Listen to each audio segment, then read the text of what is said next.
that you can just have. All right, we're recording. All right. Good morning, everybody. Welcome and thank you for joining us. My name is Nissa LeSage. This is Brad Maquet, and we wanted to put together a little down payment assistance kind of 101. We think that it would be really beneficial for everybody to kind of understand just the basics of who we are, why we're putting the webinar on, and we're going to have time for questions at the end. So if you have any questions, just go ahead and jot them down, or you can put them in the chat. If you see down at the bottom, there's a chat bar. So if you have any questions along the way and you don't want to forget, throw them in the chat and we'll try and answer them at the end. And we just started recording, so I just want to let everybody know we are recording.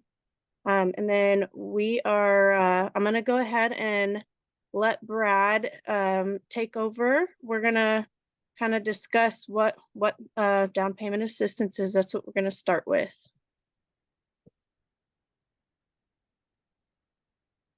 All right, awesome. Thank you, Nisa. So what is down payment assistance? So it's grants and second liens to help cover the down payment and closing costs. And we'll go over those differences on the next slide. It's for first-time home buyers, and some programs allow repeat buyers to be eligible as well. It just depends on the program. Currently, you can get up to 5% of the loan amount in DPA. This does fluctuate with the market, and it also depends on the program, but currently we can get up to 5% for that down payment assistance. And the program does work with all the standard loans, including FHA, VA, USDA, and conventional. So like I mentioned, there are 3 types of down payment assistance. The first is grants. So grants are just free money with little to no strings attached. Some of them do have just a minimum requirement, like make 6 payments. But after that, you can sell the home or refinance anytime, and you don't have to pay that money back. Next up, there's the second lien. For the second lien programs, this is where they will help you with the down payment. But if you ever sell that home or refinance the home, you have to pay back that down payment assistance. It's seen as a 0% second lien on the property. It requires no payments monthly. But again, if you do sell or refinance, then you have to pay that back. And then lastly, there's the deferred forgivable second lien. These are also 0% second lien with no monthly payments due. The difference is these are forgiven after a certain period of time, typically between 3 years and 10 years. And that range just depends on what program that you're going with.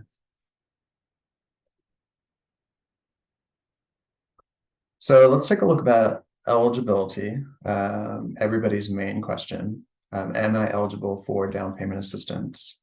So first off, credit scores. Down payment assistance programs do have a higher credit score requirement than loans without down payment assistance. Without down payment assistance, I can go as low as a 580. But with down payment assistance, the minimum is between a 620 and a 640. And that just depends, again, on what program that you go with. If more than one person is on the loan, then we're looking at everybody on the loan. So everybody's got to meet that minimum requirement of 620 to 640. There's also a maximum for income limits for who can qualify. And so they vary also between programs, and then also what county that you're purchasing in. I've included one of the most popular programs, which is TSHAC. And for TSHAC in Williamson County, Travis County, Hayes, and Bastrop County, the current maximum income limit to qualify is $137,800. And for that limit, we're looking at a combination of all borrowers on the loan and any income that we're using from them to qualify for that mortgage. And then lastly, the property does have to be a primary homestead. This means that you intend to move into it and make it your main home within 60 days of closing. You can't use the down payment assistance, unfortunately, to buy an investment property or a second home. It's really meant to get folks into their own primary home.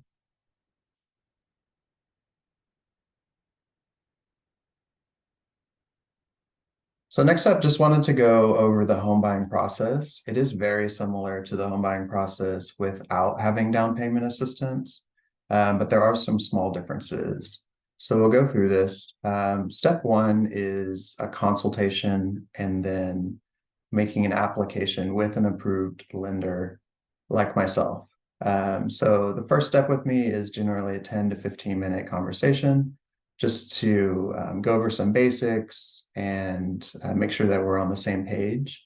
And then after I get that application, I'm able to take a better look and make sure that you do qualify, not only for the down payment assistance programs, but also for the mortgage itself.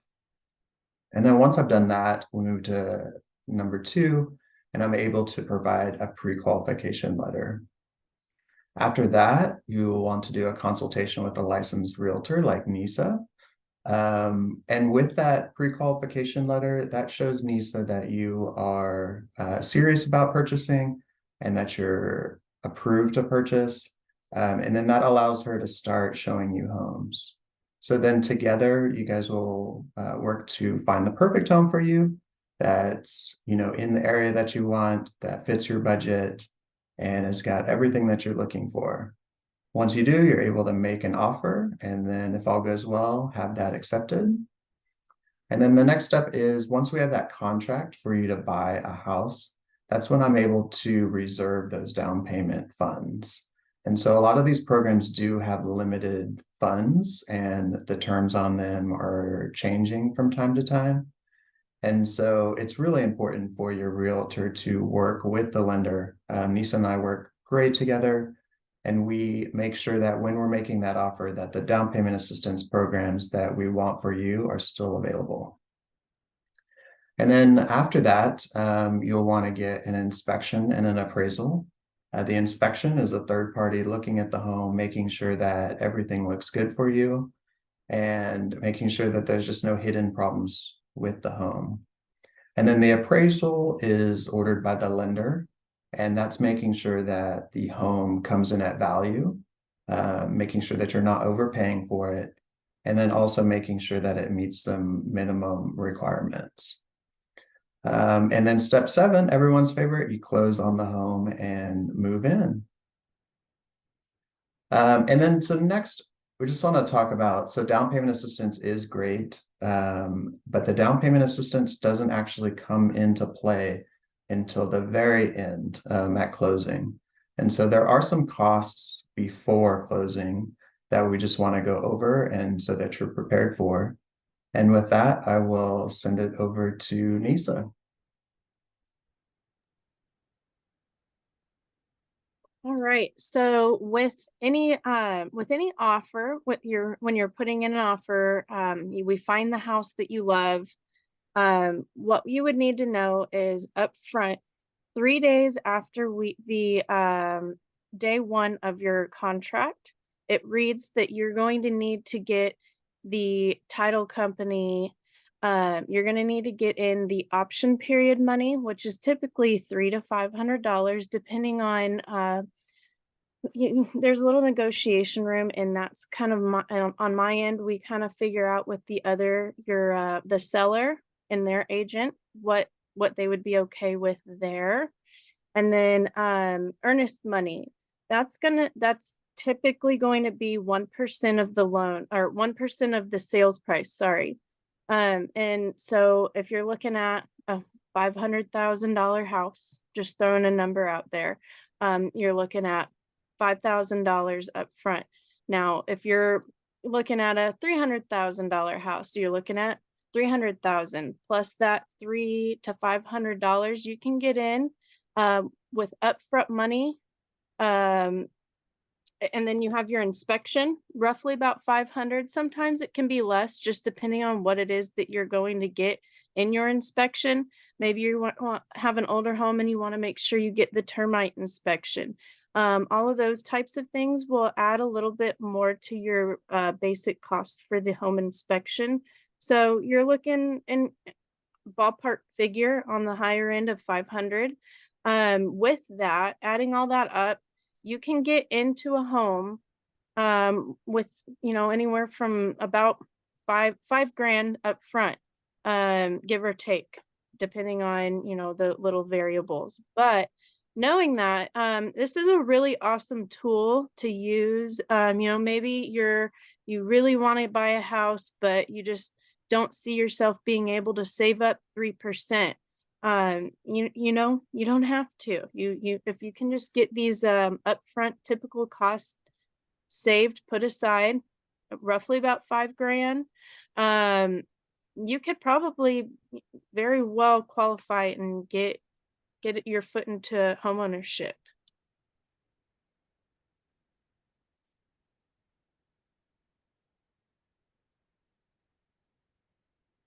And so we want to thank you again for coming, and we wanted to see if you guys had any specific questions or concerns, or just want any clarification on anything that we have discussed today.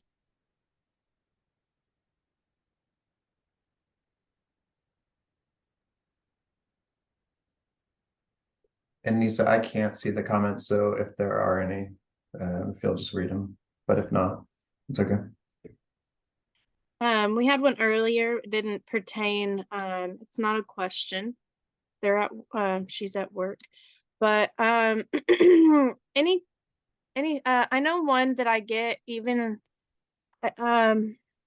with covering it, I'll just say it again. I know that people are questioning. So I saw that the income limit was 137, right, Brad? Yeah, that's right. 137.8 in the counties that I mentioned. Right. And so that's specific to each county. So different income limits are applied to different counties. So maybe you want to go look in Hayes County or somewhere else. You'll have to look up, and me and Brad can help you with this. You'll have to look up what that income limit per county is. The Austin area right now is 137, and that is going to include anybody that is applying for the loan. So if you and your husband are, you and your significant other are applying for the loan, that applies to both of your income combined. And in some scenarios, it actually, if you're wanting to do the down payment assistance program, it may make more sense for only one person to apply for the loan.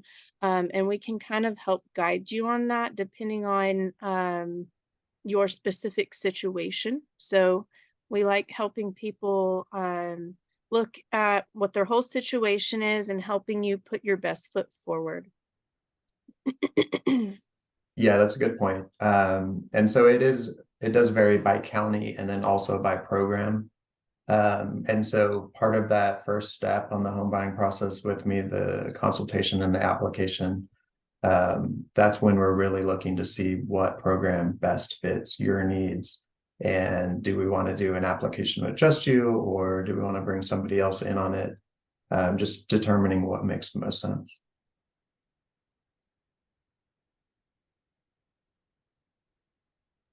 Hey, Nissa, I have a question. Yes. Sorry, I'm multitasking because I'm also working right now too. Did I miss it? That limit that you're talking about, is that like a minimum of what you have to make to qualify? No, Or- so that's actually the maximum Okay. for that particular program. Okay, because So me looking at it as a single mom, I was like, there's no way I make that much just alone in my income. Absolutely not. So I was like, did I miss something? Tailored for people like you that are wanting to, you know, you want to get into home ownership, but maybe you can't get that down payment. Or, and also, I don't think we covered this, that it's not just for down payment, right, Brad? It's for, it can be applied to closing costs as well. That's right. Yeah.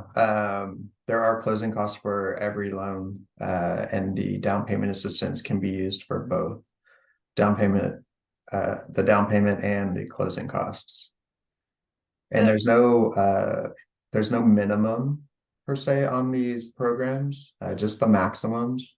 The only time that the minimum comes into play is you do have to qualify for the loan itself. And so it just depends on how much home that you want. And then we determine if you qualify for that. But that's part of that step one with me. With the application, I'll make sure that you do qualify. I'll tell you what the most that you can go up to. And then armed with that, then you get with Nissa and start looking at homes within your price range. Great question, though. that's a big question. And so with what he's saying, you know, there is no minimum, but you know, dependent on what it is that what your income level is, that's kind of going to base what you're going to qualify for. And so Brad will look at all of that, and if you also are allowed to have any gifts, like if maybe your mom wants to gift you some money, that's also okay. Or grandma wants to gift you some money to go towards all of this, you can definitely do that. There's no penalty on that. Yeah, that's a great point. So gifts can come from family members and can help you as well with the down payment or the closing costs.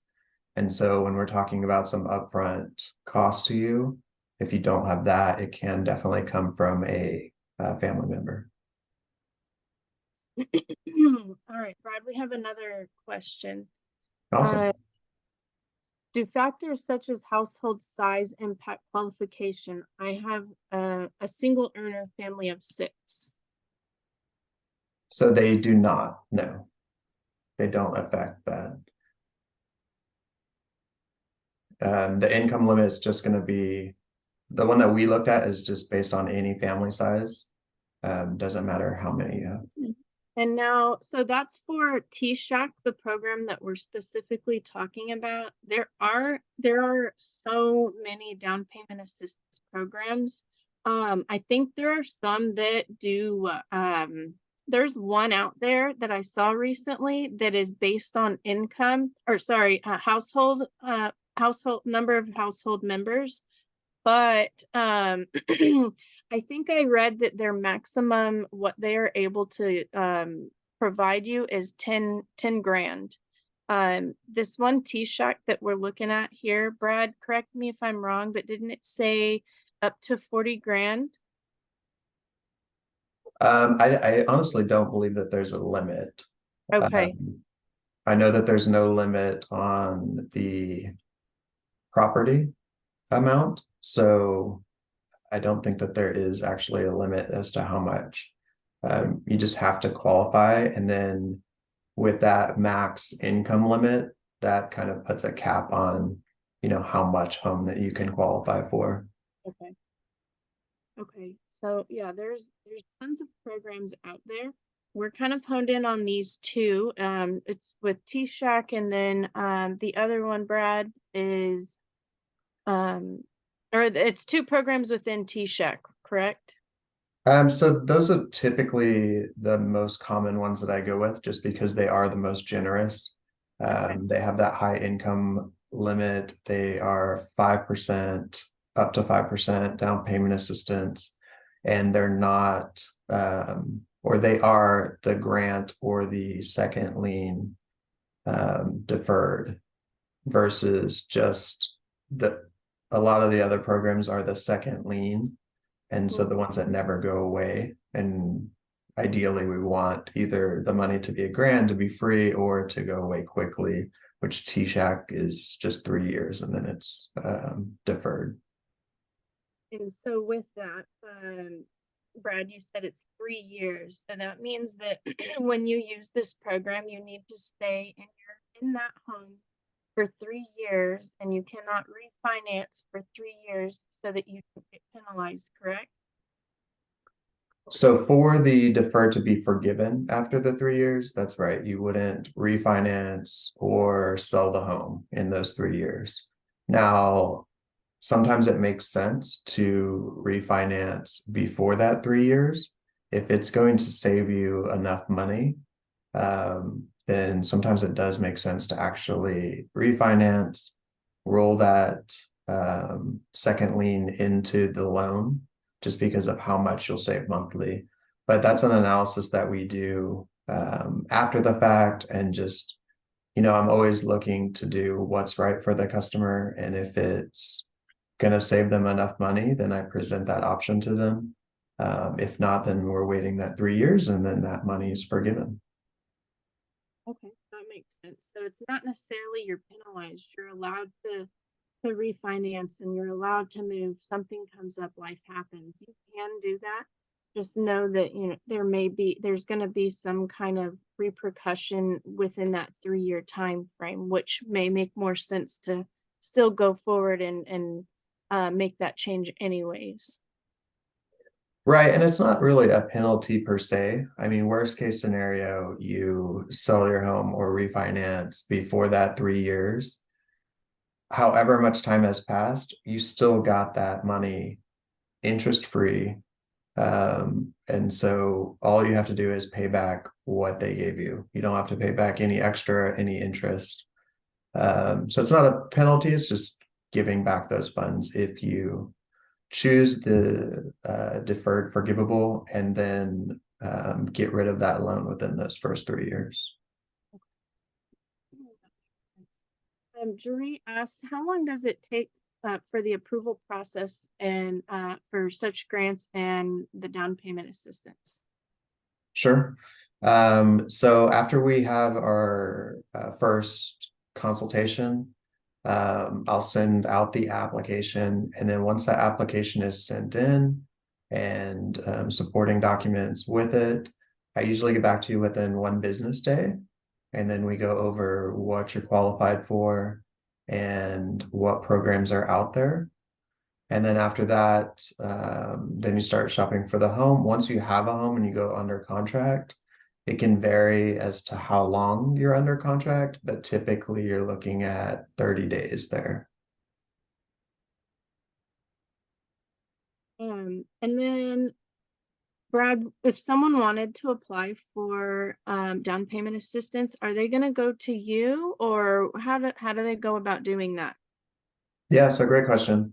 So with all of these programs that are put on by nonprofits and agencies, they don't accept a direct application. So they have approved companies for the loan process. And so my company, Fairway, is one of those.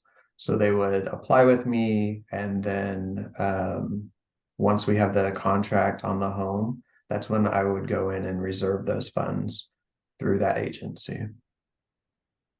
Great question. That was a good question. That helps me to, know.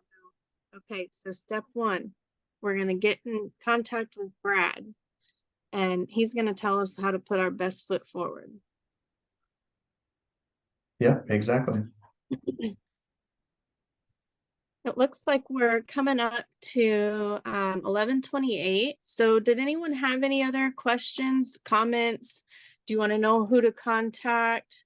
Do you want to tell me what you're eating for lunch today?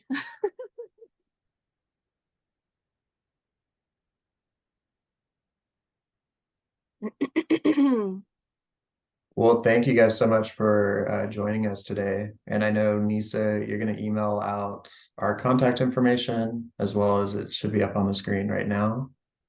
But we'd love to help you guys determine if you're eligible for the down payment assistance and get you into a new home. You guys are very welcome. They're saying thank you. Thank you. Very informative. We love doing this for y'all. If anything, anything we covered, if you still have concerns or are a little unsure about it, just reach out to me or Brad. We're happy to assist. We're pretty flexible on timelines, so if you reach out to us, we don't get back to you, we'll get back to you ASAP, and we'll get your answers to your questions. All right, awesome. Thank you guys. Have a great day.